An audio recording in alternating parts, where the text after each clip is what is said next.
Всем привет, парни и девушки. Итак, для этого видео я решил обратиться в компанию Thunder Robot и взять у них для обзора готовую сборку под названием Black Warrior 4 Max D. Разумеется, что вещь действительно интересная, я бы хотел про нее вам рассказать. И судя по фото, я признаюсь, больше всего меня честно интересовало даже не совсем железо внутри и цена, и насколько там идеально уложен кабель менеджмент. Нет, прозвучит банально, но мне очень понравился корпус. Это судя по фото. В нашем случае, после распаковки, первое, что я понял, я хочу такой же корпус, но по отдельности, просто чтобы он продавался по отдельности. Я точно не сумею передать зрителям все через видео и качество материала корпуса и прочие моменты, но я скажу вам так, Thunder Robot, я думаю, серьезно вложились в производство именно корпусов для своей линейки готовых сборок. Это видно действительно, и даже они заморочились с беспроводной зарядкой смартфона на верхней части корпуса. Удобно ли такое решение, вы спросите? Я думаю, да, удобно, если ваш корпус стоит, например, под столом,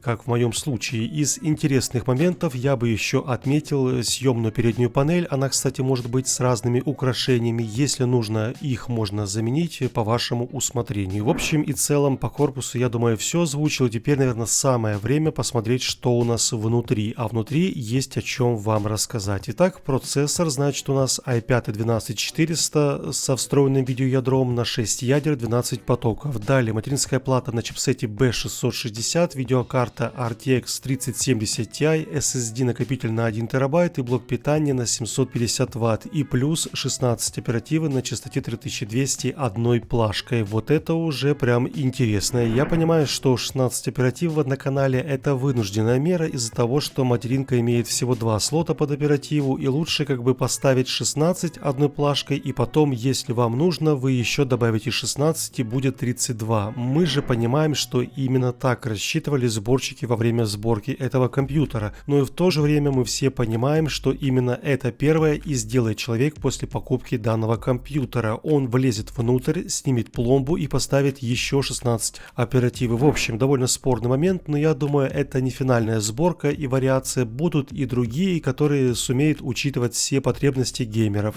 Еще у нас из интересных железок я бы отметил водянку Thunder Robot модель Storm 3, и это, я так понимаю, фирменный продукт от самой компании. Я уверен, что i5 12400 даже двухсекционной воды будет более чем с большим запасом. Это холодный процессор действительно, и будет там, я уверен, не больше 50-60 градусов. В целом особо не к чему так придраться. Сейчас мы доберемся уже до видеокарты, буквально одну минутку, пропустим вперед блок питания и после снятия крышки видим, что у нас он, судя по всему, от компании Cooler Master, и это модель MVA Bronze 750 V2. Нормальный, кстати, питальник, выдает он по линии 12 вольт 750 Вт, и в целом это даже избыточно. Возможно, я думаю, так сделали сборщики в Thunder Robot на будущее. Например, если человек захочет прокачать компьютер и, скажем, поставить вместо i5, например, i7 12700 и видеокарту, ну, скажем, там 4070 Ti. Кстати, что насчет видеокарты, то, наверное, первое, что сразу бросается в глаза, это компания Maxsun. Я сразу понял, что мы имеем дело с очередным новым брендом из Китая, а если честно, уже как бы я запутался, они сейчас очень сильно начали заполнять рынки, делают буквально абсолютно все, и видеокарты, и материнки, и там SSD-шники, и также оперативную память, и блоки питания, но судя по данным именно этой модели, мы имеем дело с RTX 3070 с явным нехалтурным производством, и даже эти видеокарты от этой компании я видел в продаже на Озоне и прочих реселлерах. Все же крупные Thunder Robot, они, если знаете, являются суббрендом от большой Higher Group, и явно здесь они как бы не станут рисковать и ставить лютый Китай подвальный, и тут мы имеем дело как бы с вполне серьезной версией 3070 Ti. У нее 3 вертушки, есть бэкплейт металлический, сам корпус довольно прочно собран, и я бы даже сказал, что этот Maxsun местами даже лучше собран, чем некоторые большие компании, но самое важное понять, как себя покажет эта видяха в работе. Протестируем игры, замерим температуру и шум, издаваемый этими 3 вертушками. В общем, именно сейчас, я думаю, самое время протестировать. Окей, начнем, пожалуй, издалека, и первый будет у нас стандартная Rainbow 6. Я тестирую ее почти везде, это более оптимально, чем Counter-Strike, что тянет любой компьютер. Тут у нас все же хоть и старенький проект, но визуально все еще прикольный. И видим в среднем 200-240 FPS. Все настройки я уточню, выставил на Ultra в 2К или QHD. Все же тестировать RTX 3070 Ti на Full HD это кощунство, я так думаю, и желательно, конечно, на запредельных все выставлять в 2К. Я думаю, имея в данном случае фреймрейт выше 200 FPS, можно даже выставлять без проблем 4К, и будет отлично все работать. Все-таки в таких шутанах, да и вообще в любых, если выставляешь ультра настройки и разрешение хотя бы 2К, то упор идет, как правило, именно в видеокарту, и процессор тут мало что решает. Это стандартная ситуация, и видим, что загружена видяха почти везде на 95-98%, и значит, что все в порядке, можно не переживать, что не хватает процессора i5 12400, вполне себе хватает. Температура на процессоре тоже очень низкая, не больше 55-60 градусов, о чем я и рассказывал в начале видео. Слишком избыточная здесь является такая большая и мощная водянка. В идеале под нее ставить i7 12700F или что-то подобное, и видеокарта тоже, видим, в закрытом корпусе выдает примерно 80 градусов. Это типичная температура для 3070 Ti. У меня есть дома тоже 3070 Ti от Polit, и тоже на 3 вертушки, и там температура 80-82, это стандартная, абсолютно стандартная температура. Единственное, что я бы отметил, это шум вентиляторов от видеокарты. Он чутка выше, чем у политовской видяхи, видимо, так настроен профиль вертушек, но можно через автобюнер малость прикрутить скорость, если нужно, этих же вертушек. В целом температура железа внутри компьютера, я считаю, абсолютно нормальная.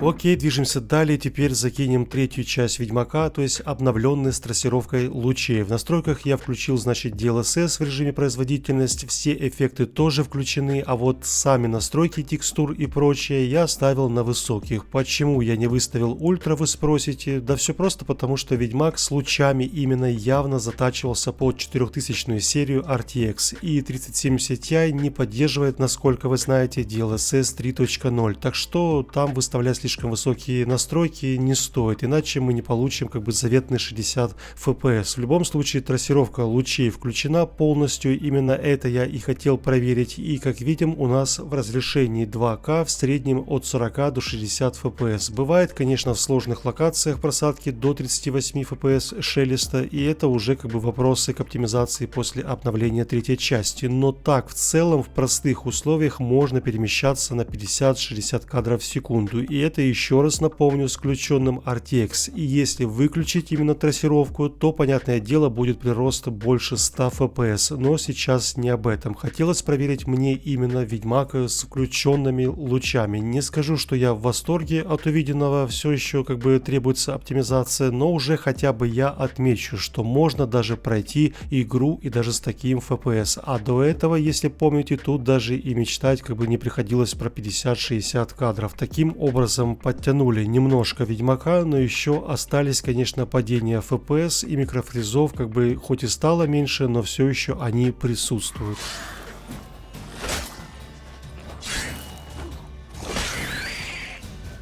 Что ж, будем уже заканчивать, друзья, с тестами, и в конце, конечно же, проверим Киберпанк на ультра настройках. И тут с включенным DLSS производительность получаем в сложных локациях от 45 до 60-70 в простых, то есть в закрытых условиях. Сложные, конечно, условия для компьютера, как ни крути, 2К с RTX на ультра, даже с таким компьютером не везде как бы у нас стабильные 60 FPS. Но опять же, это Киберпанк, это одна из самых прожорливых игр сегодня, и мне кажется, что если поставить еще 16 оперативы, одну плашку внутрь и сделать двухканал, то мы получим стабильные 60. Интересный, конечно, получился компьютер у Thunder Robot. Мне очень понравился внешний вид. Я бы хотел именно такой корпус просто по отдельности в продаже, но сам компьютер в целом, как бы, я так думаю, получился лично для меня вполне ожидаемым по мощности. Я сам лично собирал уже примерно такие же машины, знаю, на что оно способно, это железо, и уже приблизительно понимал, что примерно стоит нам ожидать. Обычный игровой компьютер, скажем так, но в очень красивой упаковке, то есть в корпусе с перспективой на будущие прокачки по оперативной памяти, это точно, а все остальное уже на ваше усмотрение. Вы получаете просто готовую сборку и гарантию, неплохой вариант именно для тех, кто хочет просто купить компьютер, распаковать, подключить и просто играть без заморочек. Ну и чисто в качестве бонуса для своих зрителей я сделаю скидку 20% по промокоду Шелест20. Ссылки я оставлю в описании описании. Переходите, смотрите, выбирайте. Моя задача была просто показать вам и рассказать, что имеем, без личной предвзятости. Судить уже зрителям, стоит ли внимания такой компьютер. Пишите в комментариях, что вы думаете по этому поводу, а я на этом уже буду